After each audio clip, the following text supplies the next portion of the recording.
Hey, what is up, everyone? It's Rich. All right, welcome to a video. It is Sunday. It is time for Super Fun Sunday.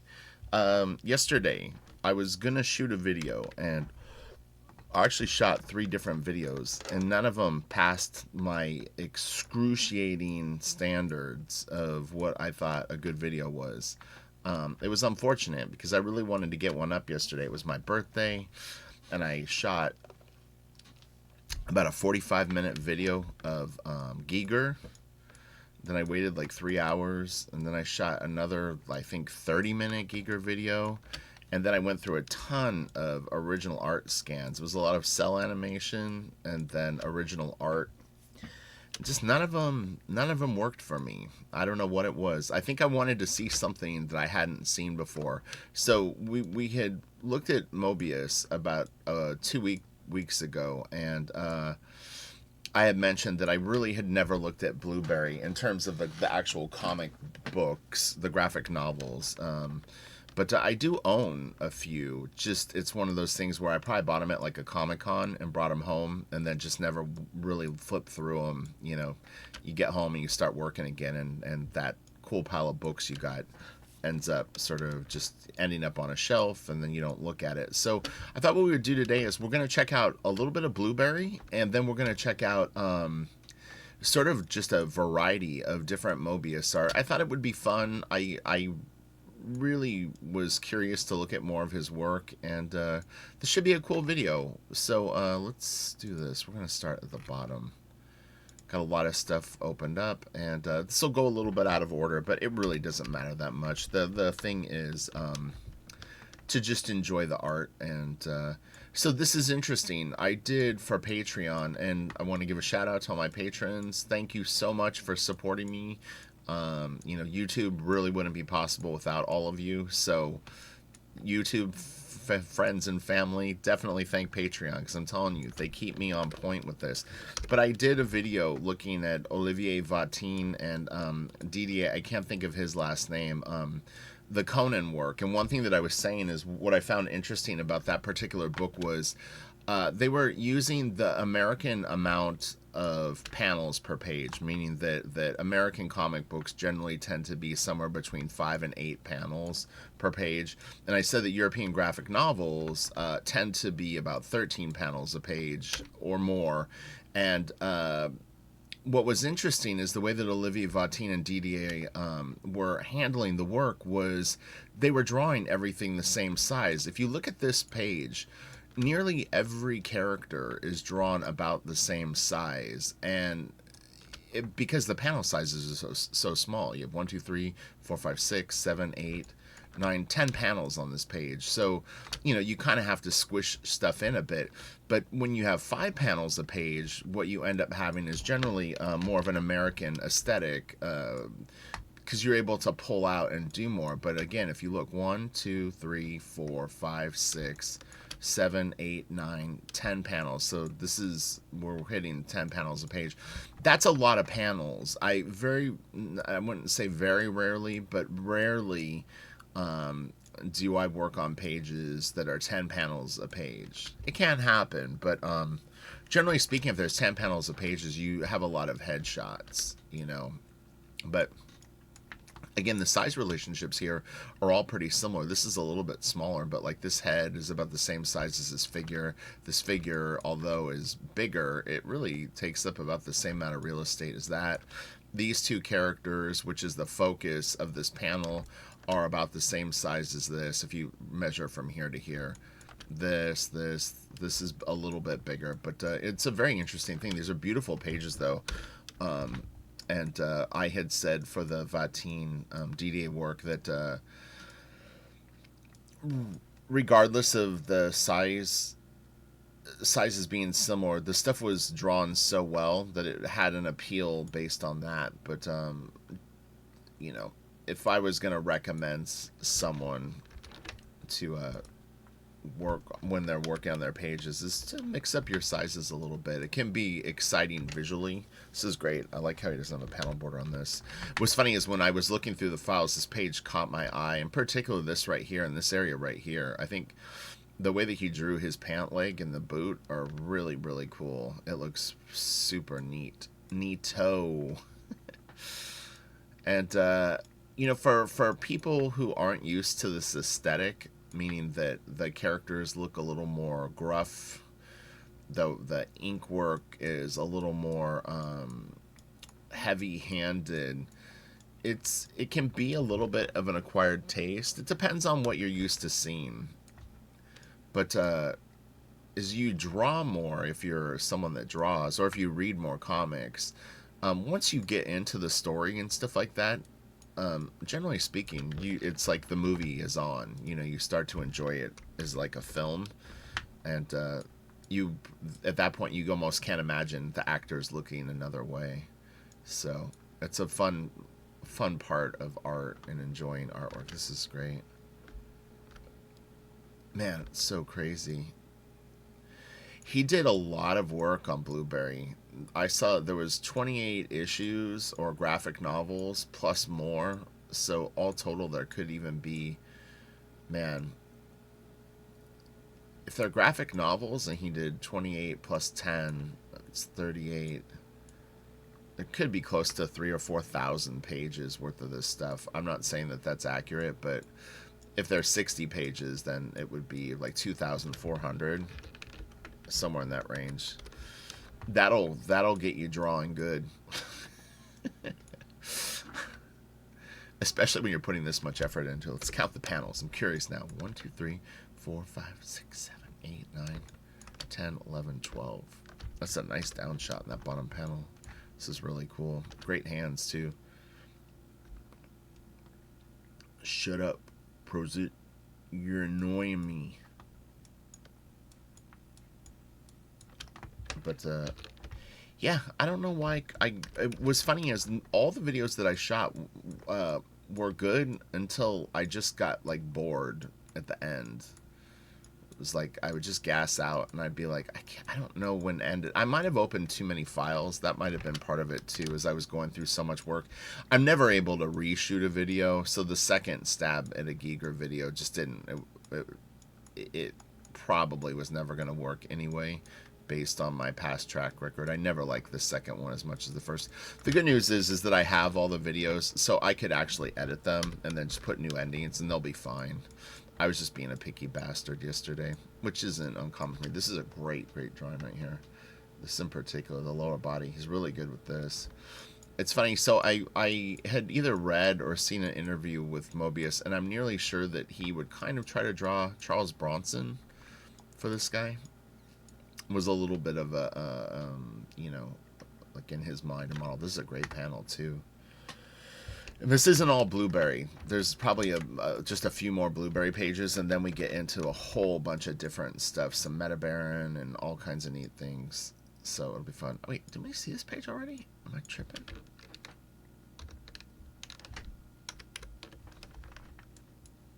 That's nice.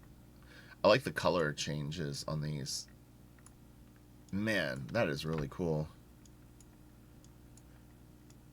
It was funny because when I was a kid, Western TV shows were on a lot, like during the day. Gunsmoke, Bonanza, and that kind of stuff, and probably a few more. I didn't really like them. Bonanza was okay, but there was just a point where all of a sudden Westerns became more interesting to me. There's an apocalyptic feel to the world, like the environment, because it's so primitive, or it's like primitive teetering into technology. And I've said in many videos that I always loved the idea of that the villain. It's like if you got over the mountains, they were like, it's too dangerous, we can't go. They're like, there's other stuff over there, not just the guy that got away. And I like that because it gives you as a creator, as a writer, this opportunity that with like technology driven books, where there's cell phones and all this stuff. Granted, you can still go down rabbit holes, but there's something fun about the fact that like, it's like, man, if you got to the canyon, they weren't going to follow you through there. So it's kind of cool.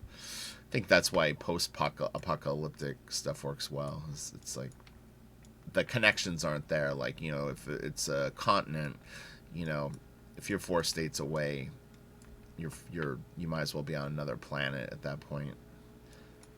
But a hardcore bounty hunter might come a looking for you. And I like the fact that they don't know what's going on in other places because the communication is so slow. They're not getting updates, by the second or even minute or hour. Could take days for them to get word back. I think that's always very cool. These are nice drawings. He really makes it look natural too. That's the thing is, it's like, I mean, look at this. This is a lot of stuff to draw, and these are very, very busy pages. It looks to me like he probably finishes the drawings in ink. Like, the pencils probably are somewhat tight, but maybe not completely finished. And then he completes the drawings with the ink, which is smart. He looks familiar.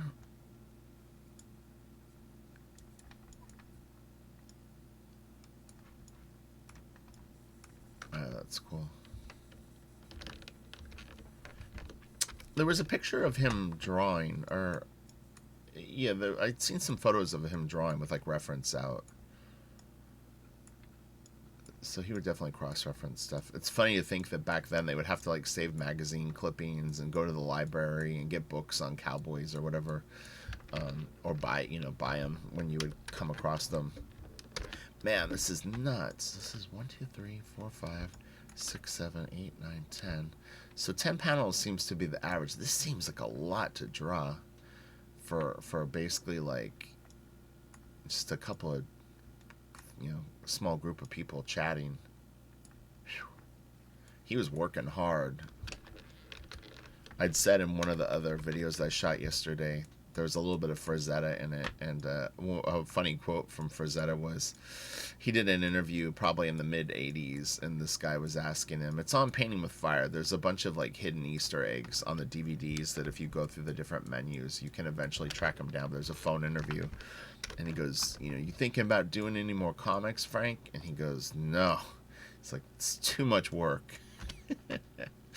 I don't know why that just made me laugh so much, because it's like comics is such a it really is, it's a tremendous amount of work to do comics, and it's the expectations of how much work you're expected to deliver is pretty insane. So we've got 1, 2, 3, 4, 5, 6, 7, 8, 9, 10, 11 panels, but look at how much shit there is he's drawing. This would take a day right here. That's a lot to do. I mean, inking it's one thing, but to pencil and ink it, holy cow.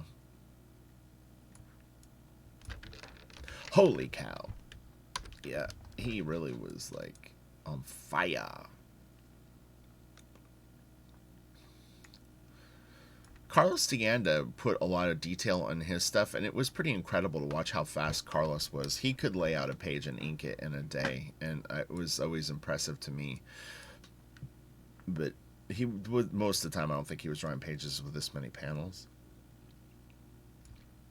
But yeah, it was pretty crazy to watch him tear it up. It's nice. So we should be close to the end of the blueberry stuff. I know I didn't open that many pages. This is probably, I bet there's the cover of this next, and then that'll be it. This is a beautiful opening panel. Damn. The Lost Dutchman's Mine. I mean, it just sounds like a fun story. I almost picture some Scooby-Doo action going on. Ghosts and goblins in the mine. But this is so, like, man, it looks like a video game. You just want to go, like, what's over here? I want to check out all these different locations. It's like Red Dead Revolver, Redemption.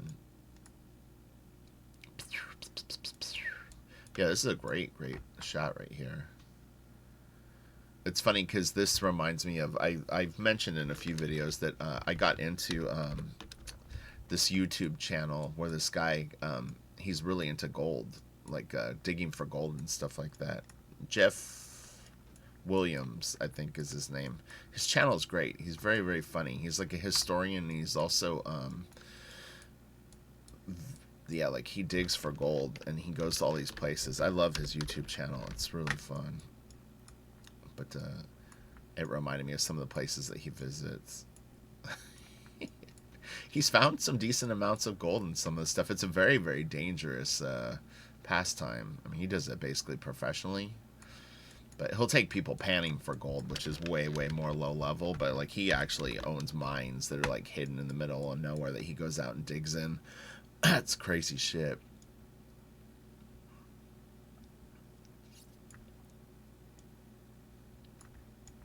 That's the magic of YouTube. You can accumulate hobbies that you you would never have. It's like Rich is into gold mining? What the hell? How did he get into that? YouTube. One night on YouTube. It happened. This is really cool. They needed to go down a mine and come across this dude. Maybe they do later in the book, but man, if I, like, they're like, we're gonna go get the gold, and then this dude shows up. Like, he's been down there for, like, 40 years. It'd be some scary shit. Alright, so let's knock these out. Okay, so this is the other book. Some of this, I think, is from, it was a heavy metal magazine from, like, 1981 or 1985. And this will be just a bunch of different stuff that I thought looked cool. This is a nice piece. What I like about the randomness of what we're about to see is that it gives people that are interested in drawing a lot of different options. Like, I have one friend who probably would draw stuff more like this. He uses photo reference and does a lot of, like, portraiture and stuff like that. And so, this would be probably interesting to him. But then, you've got your storyteller friends that are into more detailed stuff, and maybe this would be more appealing to them. It's like Jean Giraud did it all, It's like got, he hits all the notes.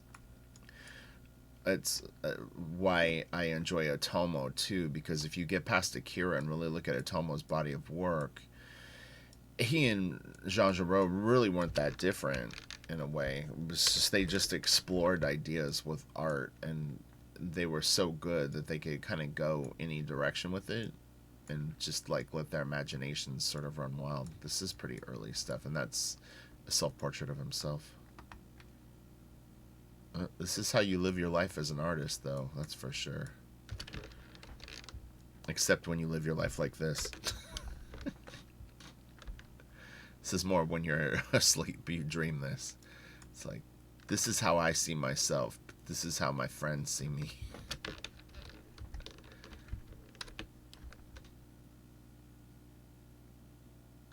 It's some pretty cool line work. Form. And you see his lines? They're going over the three-dimensional planes of the geometry that is your anatomy. The detour. I like this hard line right here with these softer lines. Hard line after hard line. This looks a little more photo referencey. I bet he mixes it with his, like, fantasy stuff like this. Looks like it might have been from a photo. Might not be, though, but this doesn't. But this sort of does.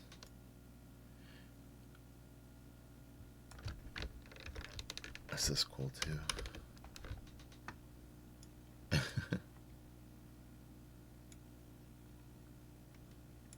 I'm checking it out.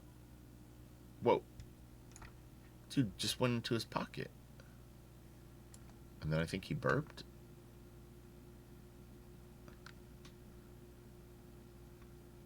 Oh, that's trippy.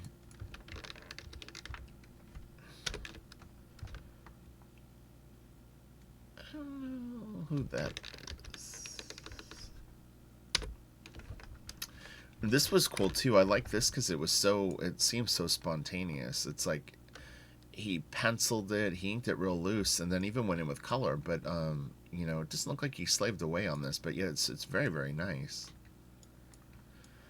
But when I look at something like this, I go, yeah, you could definitely do a page a day of something like this. It would take you maybe an hour to pencil it, an hour or two to ink it, and then another few hours to color it. You can knock it out pretty fast. And it looks cool, I wouldn't want to see everything that he draws like this, but I would have no problem reading some stories done in this style. So maybe this is something, if you want to pencil, ink, and color yourself, this could be a level of detail that you want to go for. Because that really is what you have to consider, is like, you know, say you get a phone call and they offer you a job and it just drops in your lap. You know, hopefully you're have an awareness of how long it takes you to do stuff. But you know, you can't always, well, it depends if you have a very time consuming delivery. Sometimes you won't be able to have enough time to do the super detailed stuff.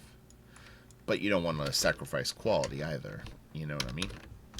You know what I mean. This is interesting.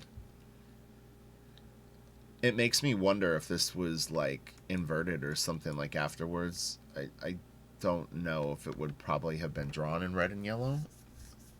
In fact, it seems like it wouldn't have been, only because if it was inks or dyes, you would get orange. The odds are there would be some sort of weird bleed.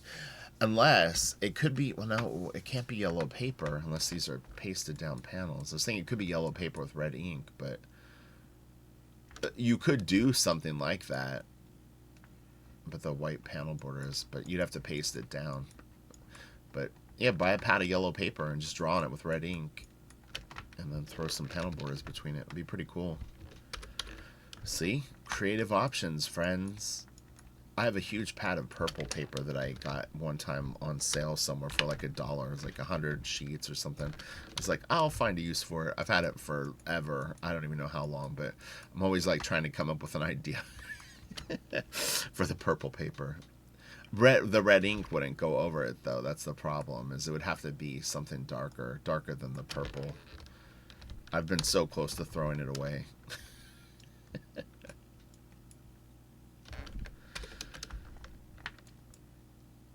This is cool. Again, very different style than some other stuff. Although this, in a way, is similar to the stuff that was penciled, inked, and colored that I said looked faster. It's just not colored, but you know, he did a little bit of the rendering with the color. But the line work overall probably was pretty similar to this. It's nice, though, you know? At times there's some similarities to Robert Crumb. This almost has a little bit of like a Jack Davis or Mort Drucker vibe. And I know that he was actually a fan of both of those guys, so it's cool, though. This was interesting. Candyman. Science Fiction Chronicle. Damnation Alley. Oh man, that is so cool. Yeah, whenever I feel like I'm getting burnt on art, people like this definitely remind me that it's like, no. Just there's a lot of stuff that you're not a big a fan of. You just need to look at the right stuff and keep the magic in your mind going. So this is Moebius with Will Eisner. That's interesting.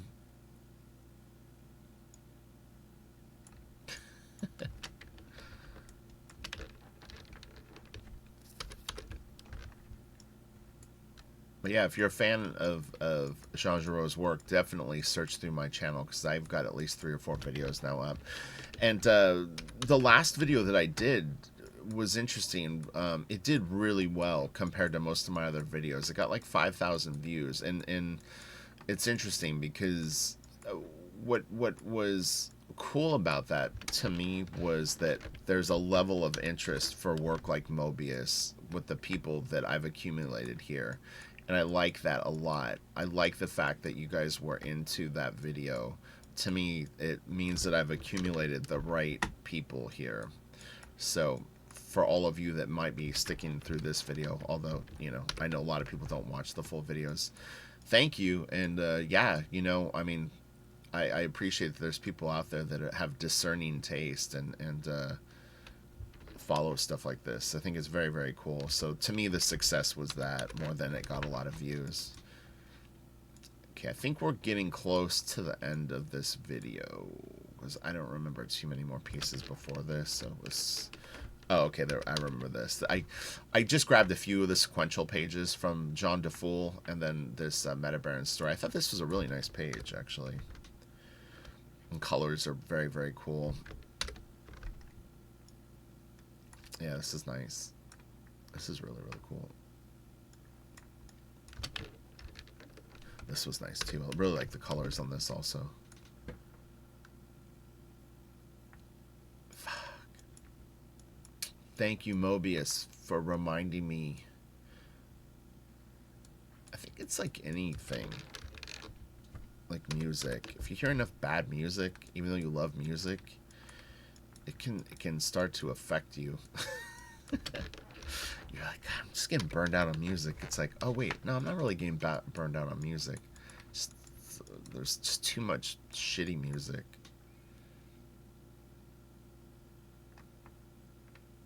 It's not even that. It's just music that doesn't appeal to you.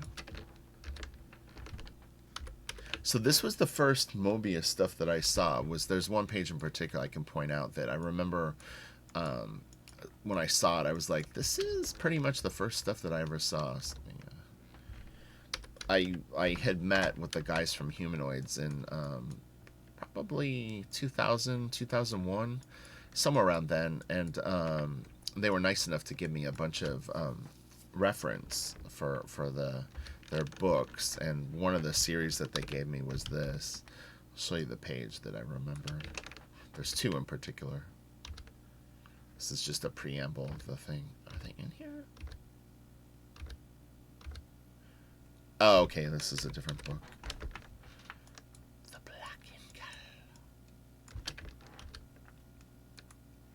Was this. I remember when I saw this, I was like, oh shit, I'm like, this was like one of the first Moebius pages that I saw.